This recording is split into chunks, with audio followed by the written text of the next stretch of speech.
So, we are here today to talk about physical and metaphysical detox. I'm here with Jacob Reid of Sacred Phrenia, and he and I have been sort of collaborating for the last few months and experiencing each other's work. And I started to feel this thread of the interconnection between the physical detox and the metaphysical detox, and the way that our work synergizes, really works well together, right? So I wanted to take this time to just have a little discussion with Jacob, and it's just free form. We're just sort of seeing what arises in the intention of exploring this topic together. So that's sort of the intention of today's discussion. And so, hi, Jacob, welcome. Hello, thank you for having me. I'm really honored to be here.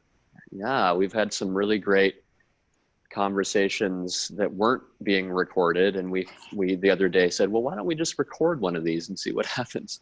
Exactly. That's right. That's right. So now it is, and that's great.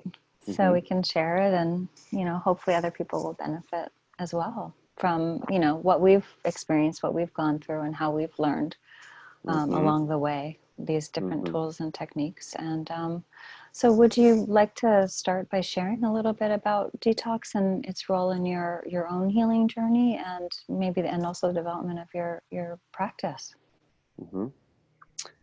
Yeah, absolutely. Detox has played a central role in my healing and my overall development, my physical, mental, emotional, spiritual development.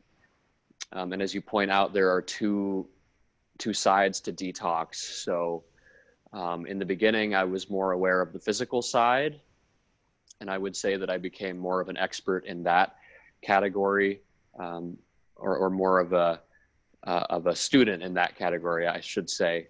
And then, in the more recent years, I've learned the importance of the spiritual side of detox. But my own journey involved suffering a horrific mental, spiritual breakdown. I was diagnosed with paranoid schizophrenia, and I like to actually put it in quotes because I feel it is a very misleading diagnostic label.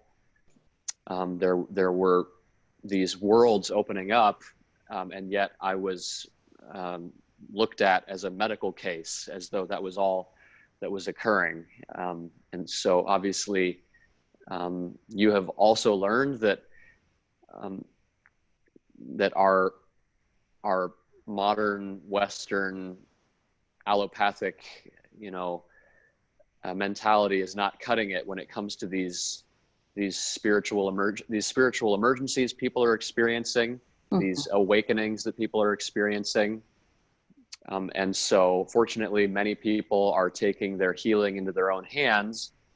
And in my case, that meant for a full decade, we're coming up upon 10 years now, just experimenting with everything I could get my hands on that was natural, that was, geared toward self-growth and, I guess you could say detoxification in one way or another, basically shedding what does not serve us, eliminating toxicity, and replacing it with nourishment, replacing it with the building blocks of life. And so here I am today, and I have a functioning mind. I have psychological peace, which is a far cry from where I was even just 3 or 4 years ago. I was still swimming in this chaotic ocean of physical and spiritual torment. So I did eventually decide that what I had learned needed to be shared. And so I came up with this concept. Really, Spirit is the one who came up with the concept. I've simply acted as a channel for this idea that I call Sacred Phrenia, which is very similar to what R.D. Laing and many other, you know, radical psychiatrists and activists and all around badasses, you know, over the last half a century, but even beyond that, even for thousands of years, many people have known that that these breakdowns can act as fuel for spiritual growth, and that our planet actually needs these people to complete their initiatory processes so that they can receive the spiritual gift that they were born to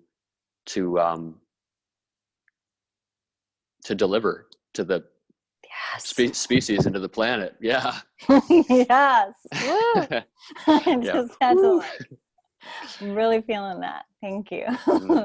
Yeah, you're welcome. Wow. And so you've noticed both the impact of sort of nutritional components, like the nourishment aspect of bringing in, right? And also you said like sort of the detoxification, the releasing. So do you want to share a little bit more about both sides of that and how that shows up for you and in your work? Yeah, I was very fortunate early in my journey to make the connection that the food that I put in my mouth had a direct impact on my consciousness. And I guess it helped that I was quite sensitive, you know, chemically sensitive in all kinds of different ways. And schizophrenics, or sacred phrenics, as I call them, tend to be very sensitive. They're these sensitive souls. And because we live in a world right now that does not pay much attention to, you know, the impact of chemical toxicity, let alone, you know, emotional toxicity on the different bodies, you know, the physical body, the energetic body, the emotional body. You know, I basically had to figure this out for myself. So really that mainly took the form of me trying every diet out there that you can name. You know, I started, you know, going a little bit vegetarian, and then a little bit, and then I went more toward the vegan side of things and tried, you know, all these different radical healing systems out there that involve, you know, going on all these fasts and only eating, you know, one food such as grapes, for instance, or brown rice for weeks at a time, and seeing the impact that all of these different detoxification modalities would have on my mind in the pursuit of healing. And so, I mean, yeah, detox can look different for different people. I mean, for one person, quitting the 2 liters of soda a night, you know, is a big detox for a person. And then you get down to these finer gradations, you know, when somebody has been on this journey for a while, and maybe they need to do some deeper digging. Maybe they need to start looking at the, you know, the heavy metals that are in the brain, or maybe they need to do a parasite cleanse, or you know, all of these different. There's so many of these different approaches that a person can take. I feel like it is necessary for people with these more extreme conditions to become like scientists about their self-care, and to really approach it not just as sort of this little you know, not as a minor interest, but as like almost like a full-time job. That was the way I approached it, and that's why I'm here today, you know, talking to you. I mean, and the unfortunate thing is that obviously most people don't have the time or the energy to, they're already working a full-time job. You know, they may not be able to you know, to devote that much time or energy to this. And so, you know, that's where I try to come in for people. I try to help, you know, sort of erase the years of searching, and hopefully be able to formulate like a bio-individualized, you know, healing program for somebody so that they can, continue to live their life, and just add these extra components in. Hopefully that made sense. Yeah, no, definitely. And I love that you're talking about it in terms of it being so specific to the individual's needs, that there isn't one size fits all, and it really depends on the person's constitution, which category of spiritual emergence they're in, what type of opening they're having, and what might be needed in terms of maybe grounding, or it's like for some folks maybe not eating meat would be the right thing. For others, maybe eating meat is necessary. Right. And so when you're saying that, it reminds me of like really having the ability within these programs to make it so specific to each client's needs. And, I just think that's amazing. And if you could give an example of like what might be included in a program, just so that people kind of know, if someone's struggling and they're looking for, support, like what might someone receive with a Sacred Phrenic program with you? Yeah. So, I have a 4-month coaching program, and I'm learning after working with enough people now that there is no cookie cutter, form of healing. So every single program does need to be individualized. I really can't even say necessarily what it would look like in each case. Generally, I follow this format of focusing on gut healing, then focusing on trauma release, then focusing on spiritual clearing, then focusing on detoxification. I know that was kind of a mouthful right there.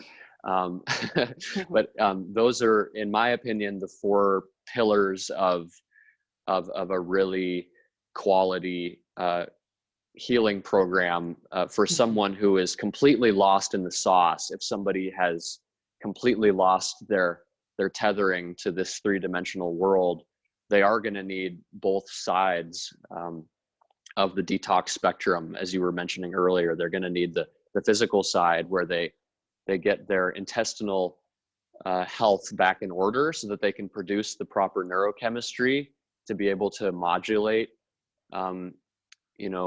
their healing and their coming back online mentally. But then they are going to have to release some of the energetic blockages and some of the trauma that may be responsible for the breakdown in the first place. I mean, we're basically trying to look at the root cause. I'm not a doctor, so I always have to say that I can't give medical advice, but I certainly can teach people what I did, and what I'm aware of that's out there. Give them some help point them in a healthy direction, basically, is the goal. But there are many, for instance, like there are many tests that people can take in order to assess, what way of eating might be right for them, or what foods they might be sensitive to, or what their mineral ratio looks like. There are many ways that we can craft a bio-individualized healing program for a person, and then add in some things that I have found are universally beneficial for people across the board. Well, I remember when we were sitting and I was receiving sort of some insights from you around the nutrition. I remember the food sensitivity test being something that I'm very interested in exploring. Just knowing that there's a response of the immune system to certain foods that, could be creating inflammation, it could be creating, all kinds of imbalances. just to know that and to be able to make those adjustments, it's like to have that kind of specificity is really, it's exciting. So I look Mm-hmm. forward to taking that test and making those Mm. adjustments. So thank you for Mm-hmm. that Mm-hmm. tip for really well. Mm-hmm. Yeah, definitely. Yeah, absolutely. I encourage everyone watching this to, to take that test and to ensure that they're not consuming foods that are harming them on a regular basis.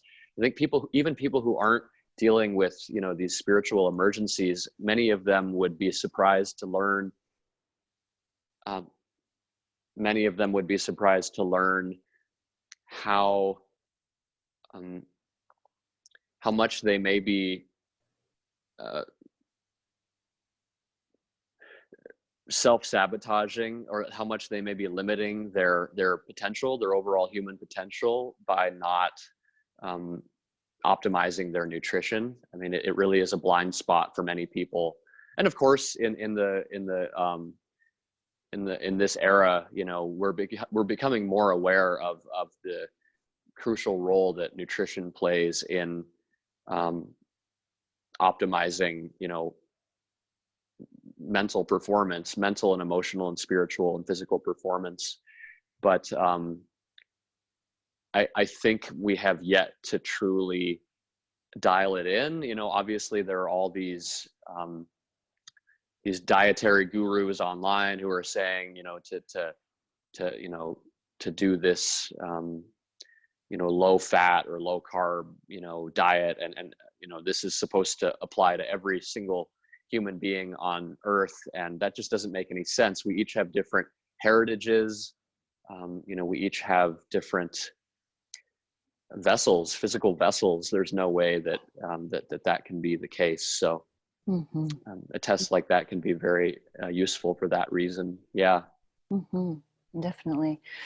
When you say that about like things, can't be overlaid for everyone equally, it's like, to me, you're also speaking to that it's holistic. It's like we're looking at the whole person. We're looking at the energies. We're looking at the constitution. We're looking at the needs. We're looking at the resources. It's like, for me, there's also this sense of like systems view, right? So everything is in a context.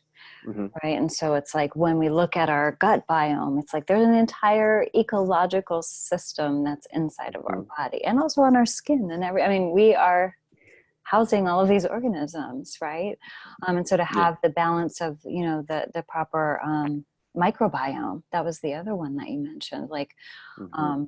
kind of understanding that each one of these, like what I call whole ones of sacred container, it's like each Mm. cell, but then each body, and then each community and each culture and on the world, like that. So Mm-hmm. it goes out to these levels of understanding the patterns of imbalance that are creating Mm-hmm. the state of affairs that we're in right now on this Mm. planet, right? That these Mm-hmm. imbalances can kind of be sourced back.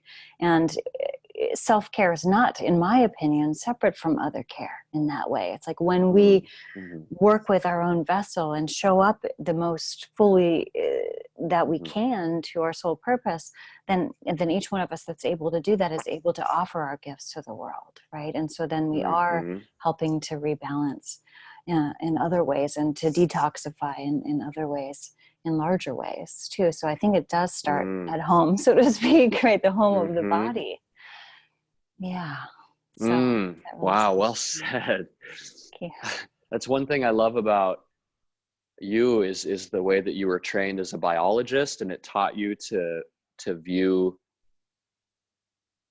all of life in an ecological sense, seeing that there are these different systems, and viewing it more holistically in this way.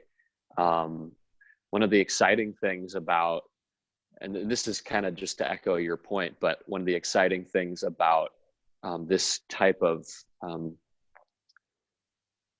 awakening process that many of us are going through is that we get to rebuild ourselves from the ground up, and we get to, if we choose, and if we have the available resources, which is not the case for some people, but we are able to put in only prime ingredients, and then once we do, master the inner realm and the physical side of things, then it begins to pour outward into the world, and we then get to facilitate similar processes from the ground up in communities. That's the hope. And that's certainly the later stage of one of these initiations is returning to the community and sharing what we've learned, and essentially hoping that not everybody has to go through the same rigorous process that we did. Hopefully we are kind of acting as like hopefully we're acting as a hologram for the collective, I guess you'd say. If that made sense. Yeah, hopefully we are, because I don't think everyone has the grit to make it through such a grueling ordeal. I really do feel that some people are hand selected by the divine, and that's not, I don't say that from ego. I'm not touting my own grittiness. I'm just pointing out that this has always been true. There always have been select people. If you look at indigenous traditions, you see that there were a handful of people who did the deeper digging so that they could learn on behalf of the community, and then be able to help others, essentially. Yeah. Right. The essence of the initiatory process is that it really takes those of us who go through it to our very edges, and it takes us to places where we do die and are reborn. I mean, there's no other way to say it, right? And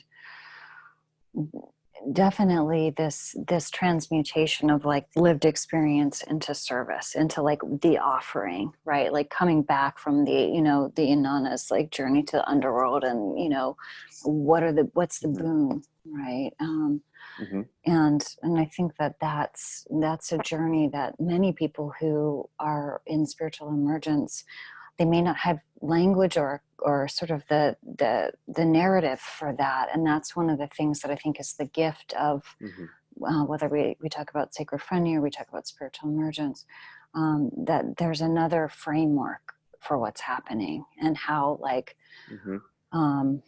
how important that is for people to have another way to see it other than the pathology paradigm. And for some people, that's the crux. That's going to be what makes that shift for them, is to realize that what's going on for them is not something that, they're wrong and sick and they're going to be like this for the rest of their life unless they're on medication or hospitalized. Or, those of us who got to do that and say, you know what, that didn't work, and here's why.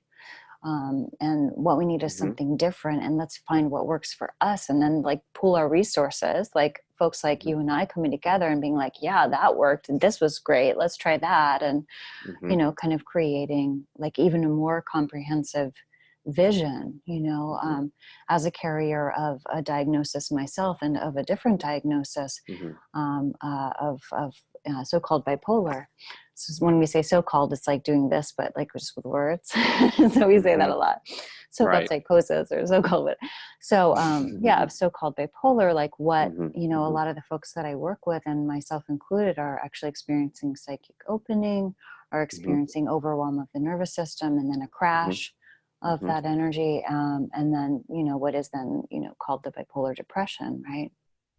So those, the way that the system gets overloaded, right? And so for me, part of when we talk about detoxification, we're talking about not only clearing those non-self energies and, bringing in the nutrients that are healing. Like, it also feels to me that we're speaking to, like, how do we find balance, right? And that's sort of what you're speaking to a little bit too. It sounds like it's like, how do you find the right balance for your system, whoever that is that we're working with, right? Mm-hmm. Mm-hmm. Yeah. And so for some people, if they're overwhelmed and receiving a lot of voices and visions, knowing that the upper chakras are really blasted open, it's like maybe Mm-hmm. having grounding foods and working with, Mm-hmm. kind of trying to integrate and trying to, whether we clear some of those entities that can be cleared, and then doing the work like, really recognizing the messages that are coming through, and really being able to integrate all of that, instead of like what Western medicine might do is to completely devalidate those experiences as not real, and then thus lose Mm-hmm. all of the potential like benefit that those experiences are bringing forth for folks. So it's not to say that all of the beings that people are coming into contact with have their best interest at heart. And that's Mm-hmm. sort of where the metaphysical detox, comes into play. I Mm-hmm. think, there's a sense of, the shamanic is deeply connected to what I call the subtle ecologies, Mm-hmm. right? Which is, all of these other realms, the non-physical realms that are interacting with us Mm-hmm. and affecting us, our Mm-hmm. physical bodies and our emotional and mental and energetic bodies. Mm-hmm. Yeah. So, I think that it really goes both directions. I think ideally, like some kind of healing program would include like working with the physical component of detoxification and nutrition, as you're speaking about, Mm-hmm. and finding that right balance for the gut microbiome and the food sensitivity, heavy Mm-hmm. metals you mentioned, right? Mm-hmm. Parasites, like actual physical parasites, right? All of that. Mm-hmm. And then Mm-hmm. also at the same time, working with clearing the auric field, clearing the chakras and the meridians, and like really rebalancing all of the energies so that the system is flowing the way that it can, and when it's in an optimal state. And Mm-hmm. then the result is, right, that there is more, ability to show up as these instruments that the universe is asking us to be in this Mm-hmm. time. Yeah. Yeah. As you're pointing out, I mean, it is such a layered situation. And I think one of our modern fatal mistakes that we make is not viewing life in a rich enough manner. I mean, there are worlds we're leaving out right now, not just on not just even on the spiritual side of things. I mean, that is, as if that's bad enough, we're not even able to acknowledge that, chemical toxicity plays a very large role in, the manifestation of some of these physical symptoms that people experience.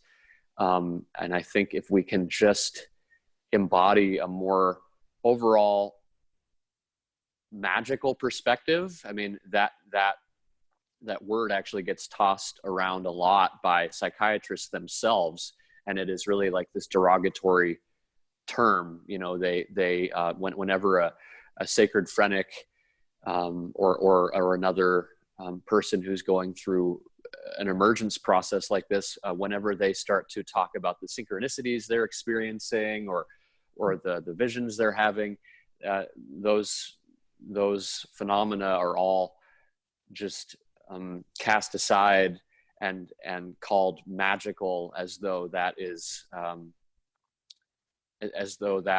negates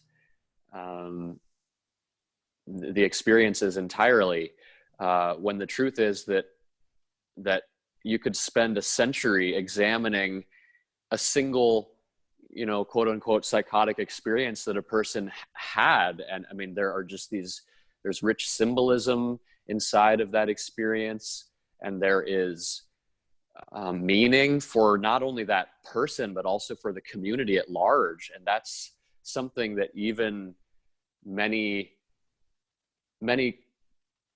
non-Western societies, even to this day, around the world, do recognize. There still are societies that understand that when a person is hearing voices, or when they are developing some kind of a complex, or maybe they think that they're Napoleon, from 200, 300 years ago or something, that there's meaning in that, and they are partaking in what you might call the myth world, and that won't necessarily remain for the rest of their life, but it needs to be acknowledged, and it needs to be honored, and it needs to be worked through. It needs to be allowed to pass through to its completion. Mm-hmm. At which point a person does ordinarily, if they are properly guided through this process, and that is a big if. I mean, that is a major odyssey, that is a major undertaking, and a person needs to have proper guidance, and it needs to be tempered with the right tools. But if all of that is able to come together, then that person will return as a stable, a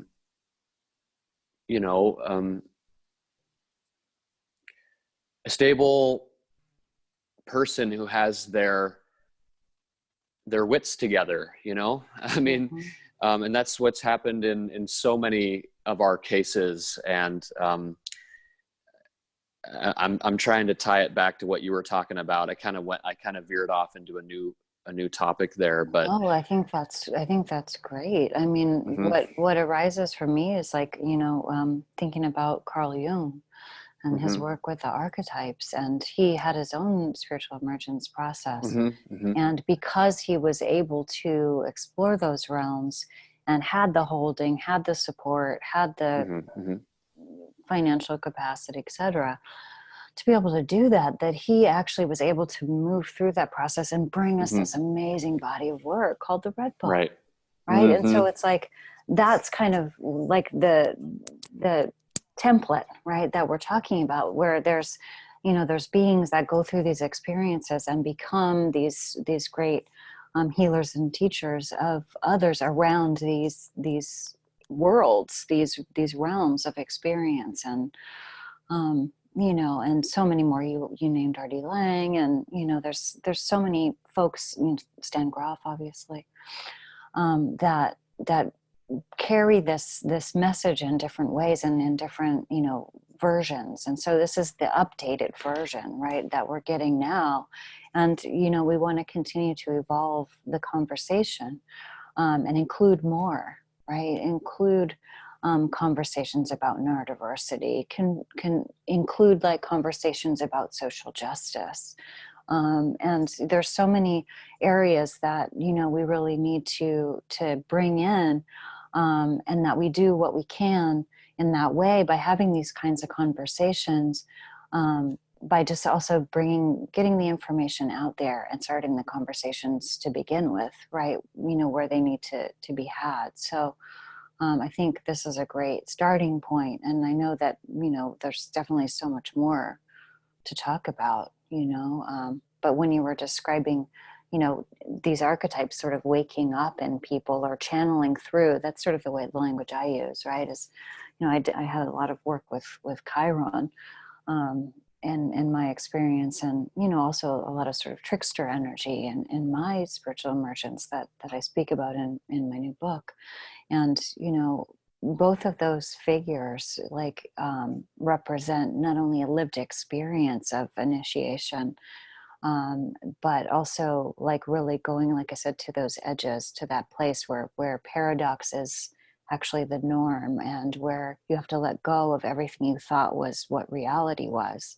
And those of us that have been there and come back and are able to kind of reconsolidate, reconstitute, right, after that breakdown, I think it's a higher octave of knowing, of gnosis, right, of that deep knowing, that we bring forth and then share with others.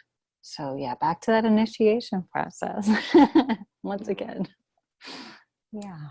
Yeah, one of the things I loved about our little group, by the way, can you hear me okay? I had to plug in my charger and took my headphones out. One of the things I loved about our little group that we had for the Awakening Healers class is that we were talking about how in these times that at times seem like end times,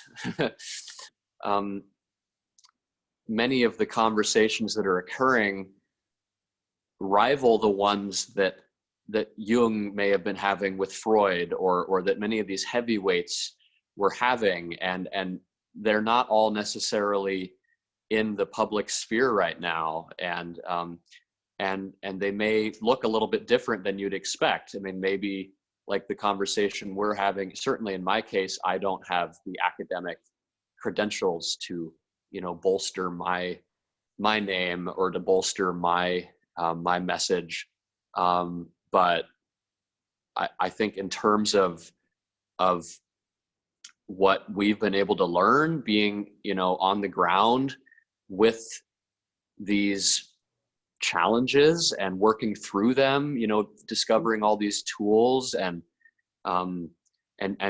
experiencing a transformation, I feel that we are qualified to be speaking to the world, and in many ways we are carrying the conversation into its next phase. So many of us, not just you and myself. I mean, there are hundreds of us or thousands of us, or maybe more, who are doing this in these different segments of society. And I think that we're making many of these historical figures proud. I'm sure that Jung is looking down on us, and perhaps he and others are assisting us spiritually, because this information does have to get out there if we're going to survive as a species. I mean, our very survival is at stake right now, and enough of us have to undergo this inner transformation in order for us to be able to to be able to move society forward. Mm-hmm. Mm-hmm. And that's it's so true. And I feel like that's the call, right? That's when those of us that are being activated into spiritual emergence, it's like it's happening on a wider scale, not only spontaneously for folks who have a soul contract to be these carriers of wisdom, but also, since there's such a resurgence in our society right now of the psychedelic movement, that there's people that are opening into spiritual emergence in that way as well. So I think that there's a way that, even though for many of us that have been through this, we had to go through it on our own, and come out on the other side. For me, I think being a voice to let other people know they're not alone, there is support, and I know there's not enough, and that's one of our, one of the main issues is there's not enough alternatives, there's not enough spaces or sanctuaries, or, and I, the work with Gnosis Retreat Center and the Langians, knowing that there's, a Soteria still that's open, and the Center for Spiritual Emergence, like all of these resources, right? It's like there's still not enough for the level of need because of this mass awakening that's happening.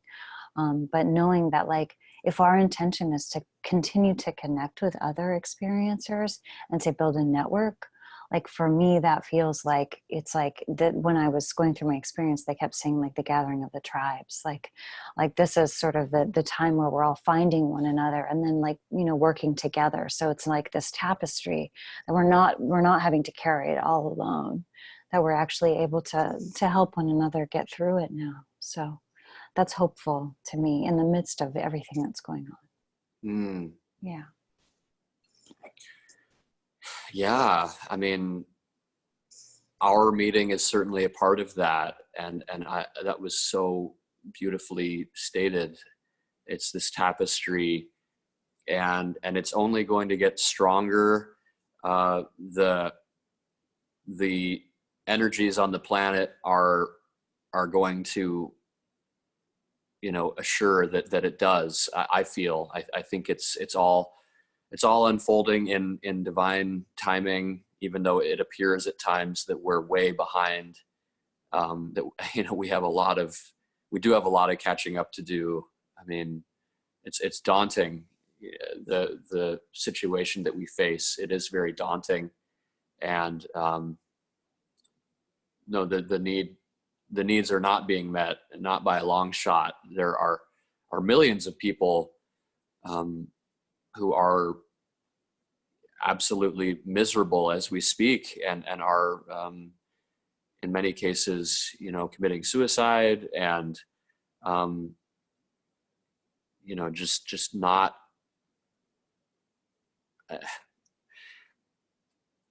I mean, as if that in itself is bad enough, and we could end it there, but beyond that, it's just sad to me that there just is all of this shame, and there is this lack of appreciation of the enormity of people's purposes. They're going unnoticed right now, and so, but that's all going to shift. That it really is. I feel like the next decade, especially, there's going to be a major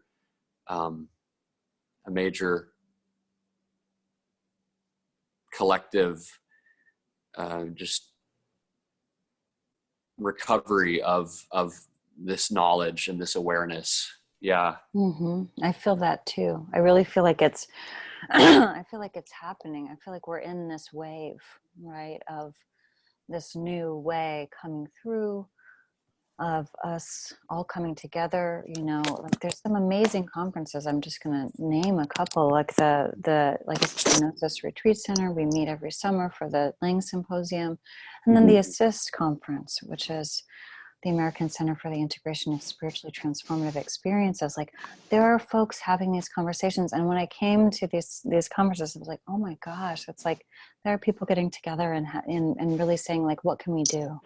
And and I think that's the energy that I try to, whether I'm sitting with someone in a session, or I'm doing remote work, I'm doing energy work, whether I'm sharing about my book. There's just a way where I'm like, may this moment be of service. May this moment touch someone's soul such that they don't feel as alone in the process, and can that ripple out? Out? Because we're the ones that we are, and the lives that we touch, and the people that watch this video, for example, or our clients, or friends, family, loved ones, etc. But knowing that we also then, our energy like comes together and then ripples out, and then it touches others and they get activated and it ripples out. And I feel like there's a way that it's moving through, and speaking of moving through, it's like, I know there's so many times like, well, we're in it, it's like we're in it, and then we move through it, and we share our experience. But that's also one of the things about this work, is I'm a practitioner experiencer. So in that way, I'm never like, oh, I've got it figured out, it's like, no, I'm where I'm at, and different stuff flares up at different times, and I'm working through, and I'm always learning. And in that way, it's super humbling. But it also it prevents some of the damage that can be done with the sort of the abuse of power that happens in the Western medical system, where someone is dictating what someone else's reality is and what they need to do. So that the peer support model, even though I'm a clinician, I also in this lens I feel very much like a peer supporter, because I've been through it. And to me, that really makes a difference. And I think people feel really open and really, really safe, knowing that even though our experiences may look different, and the aesthetics and the places that we've journeyed to are different, but that we're advocates, because we know how the system, is flawed. And that's not to say that there aren't amazing psychiatrists and amazing, therapists that I've met and I've worked with and I've collaborated with. But it's just to say that the inherent system is out of alignment with the needs of what's happening and needs to evolve. Yeah. Yeah. I mean, at times I've questioned R.D. Laing's decision to meet with patients on an equal level. I mean, I don't know if you've asked yourself that question. Should I be treating them as? Should I be entirely or almost entirely eliminating the authoritative kind of barrier that separates myself from my client or from my patient? But there is something to be said for obviously acknowledging that we, as advanced as we may get in our education, in our studies, in our journeys, we are still students. We still fuck up, excuse my French. We still make mistakes, and we have a long way to go. I mean, the universe the multiverse is vast, and we can't learn too much about it in one lifetime. I think it would take an eternity of lifetimes to be able to glean, even a fraction of what this multiverse is all about. So yeah, way to stay humble. I'm trying to do the same thing. After the ego death that I had, it's pretty fascinating how quickly the ego will creep back in and get the better of me rather quickly. And then I try to knock it back down, and I'm successful for the most part. But anytime you get a platform where you begin to share your ideas, it's always tempting to begin to imagine that maybe you're the second coming or something, or maybe you're a part of that Messiah archetype.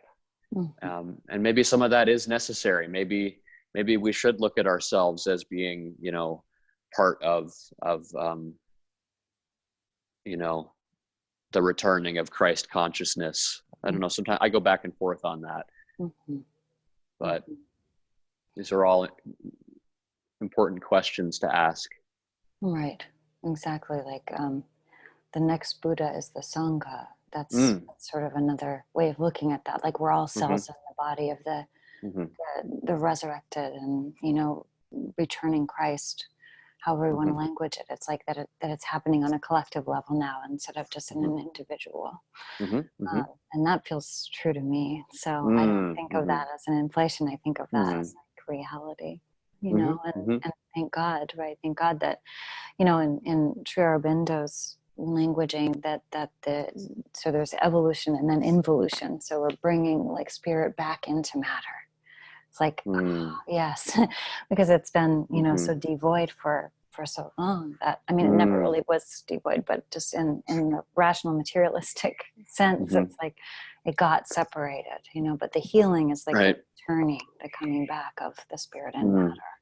And that's sort of what, our topic, today is really talking about reclaiming the physical body and as the vessel of the divine and how to create the best possible way for that to function. Yeah, it's that idea of creating sacred space. That's what you're all about. I mean, that's literally the title of which book? Is it the first book or the second book? The first book is Becoming Sacred Space, and the second book is Holding Sacred Space. Holding so it's Sacred Space. Right, because, and then hence the name is Creating Sacred Space, because I did both of those. So it's like the first one was really about the inner process, and that was written, mainly while I was in my spiritual emergence. And so really coming into contact with those archetypes that we were talking about, these different spiritual entities that have certain energies and certain messages and ways to like help teach us about, different things that are happening, both personally and collectively, and how to align ourselves with that. And then, going through the spiritual emergency and, coming into contact with, Western medicine in that way. And then, going to school to kind of become a therapist and be able to do it differently. It goes back to that idea of like, the clinician or the human beings sitting with one another, just to speak, clearly. Of course, in my sessions, I'm a clinician and I hold things in that way. But I'm also a human being that's sitting with them soul to soul and heart to heart. And that's the essence of the work, and the difference is that, when we're doing something like this, where it's, we're sitting and we're sharing, we're both bringing ourselves. Of course, in my sessions, I'm not bringing myself in that way, but I am bringing myself fully, and so that's the distinction between spiritual emergence coaching, maybe, which is more peer support, and then, the MFT. But ultimately, the way that I am, the quality of the energy and presence is the same. And,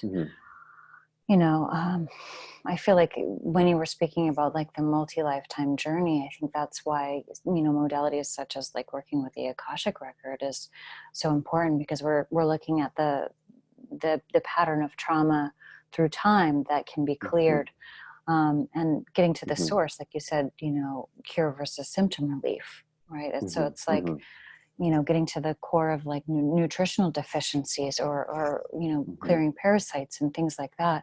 And then also recognizing that sometimes there are things to clear from past lives, and then bringing those energies, up.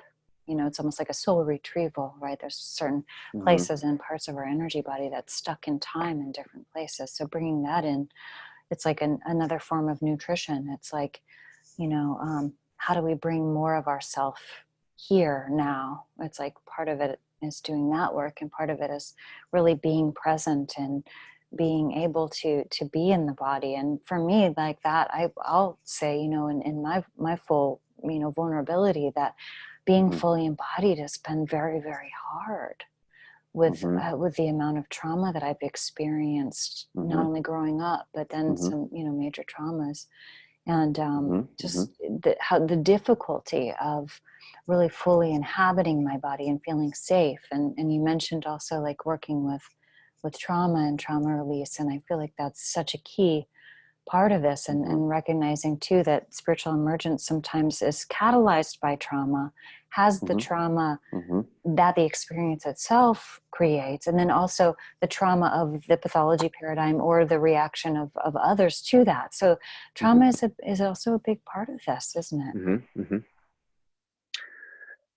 Yeah, it is. And an important part of the trauma release process for me was, there are many different pieces, and there are many different methods that I focus on in my work with people.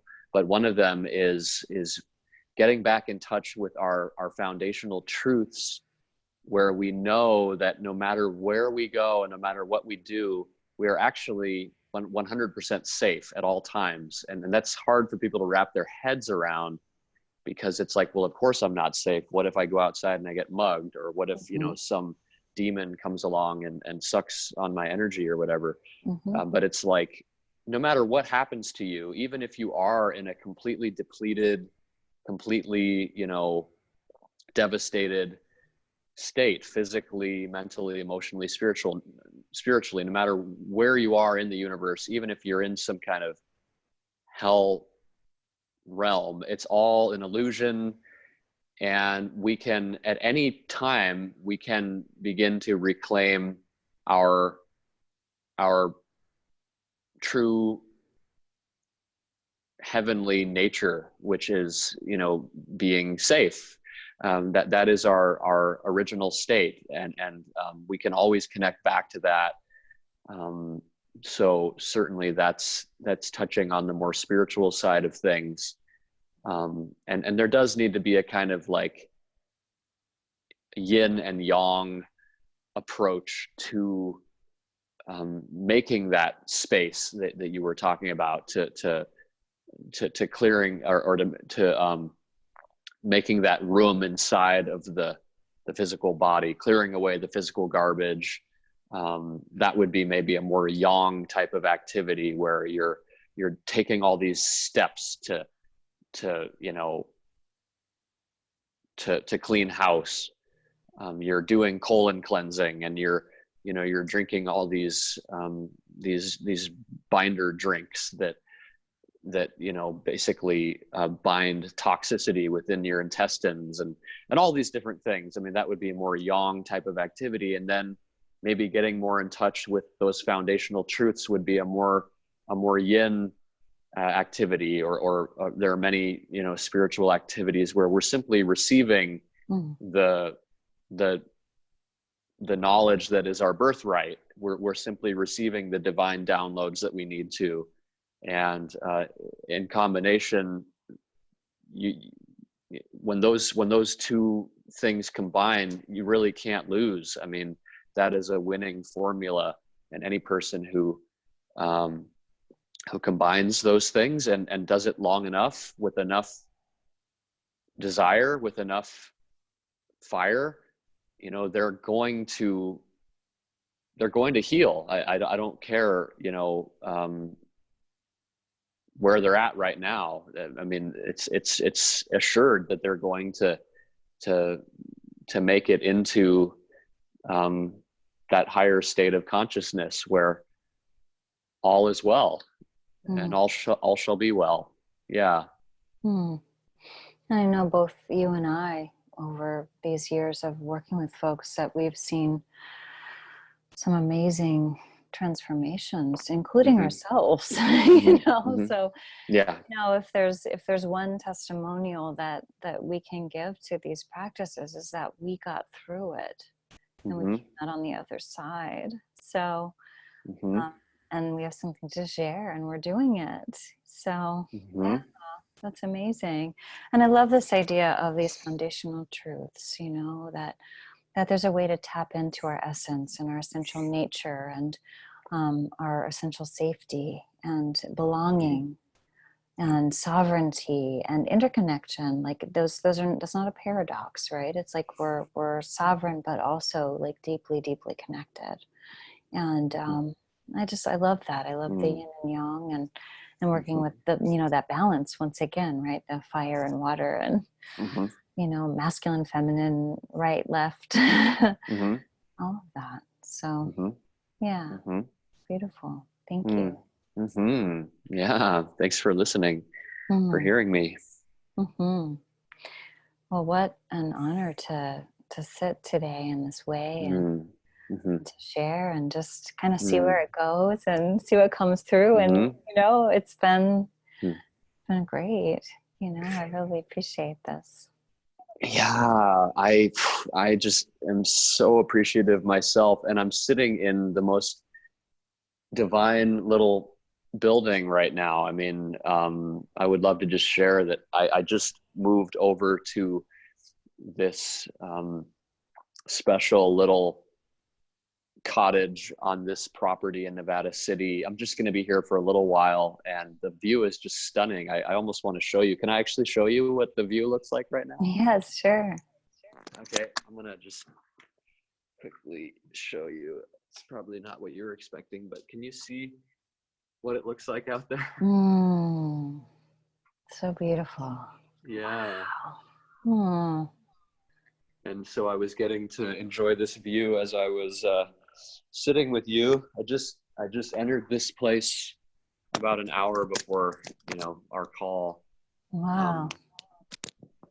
And anyway, just wanted to share that. That's awesome.